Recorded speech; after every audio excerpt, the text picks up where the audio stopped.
এই আনন্দের দিনে গভীর বেদনার সঙ্গে জানাচ্ছি, জুলাই অভ্যুত্থানের সম্মুখ যোদ্ধা, ইনকিলাব মঞ্চের মুখপাত্র শরীফ ওসমান হাদির উপর সম্প্রতি যে হামলার ঘটনা ঘটেছে, তা শুধু একজন ব্যক্তির উপর আঘাত নয়, এটি বাংলাদেশের অস্তিত্বের উপর আঘাত, আমাদের গণতান্ত্রিক পথ চলার উপরে আঘাত।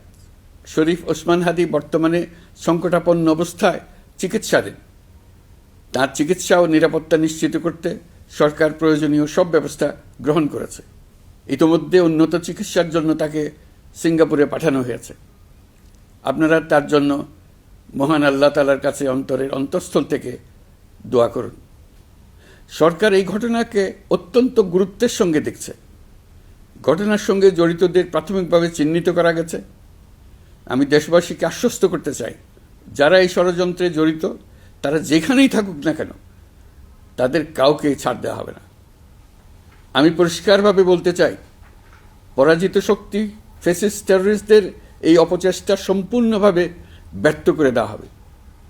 ভয় দেখিয়ে, সন্ত্রাস ঘটিয়ে বা রক্ত ঝরিয়ে এদেশের গণতান্ত্রিক অগ্রযাত্রা কেউ থামাতে পারবে না।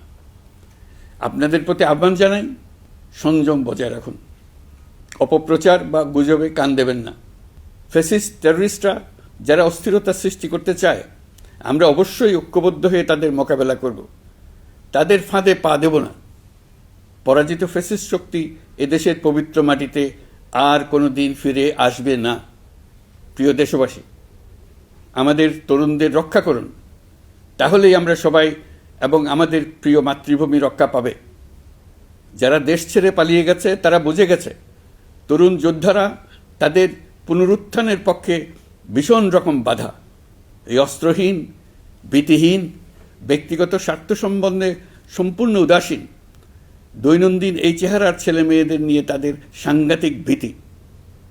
তাদের লক্ষ্য হল নির্বাচন আসার আগেই পথের এই বাধাগুলো সরিয়ে ফেলা, নিজেদের রাজত্ব আবার কায়েম করা। তাদের বন্ধুরা যতদিন তাদের সঙ্গে আছে ততদিন তারা এই স্বপ্ন দেখবে। নির্বাচন হয়ে গেলে তাদের বন্ধুরা সমর্থন জোগাতে বেকায়দায় পড়বে। সেজন্যই তো এত তাড়াহুড়া। তারা চায় নির্বাচনের আগেই তাদের ফিরে আসা নিশ্চিত করতে। নানা ভঙ্গিতে এটা তারা করবে। এই চোরাগুপ্তা খুন করার যে উদ্যোগ, তার একটা রূপ। আরও কঠিনতর পরিকল্পনা নিয়ে তাদের প্রস্তুতি আছে। দেশের সবাইকে জোর গলায় বলতে হবে, আমরা তরুণদের রক্ষা করব।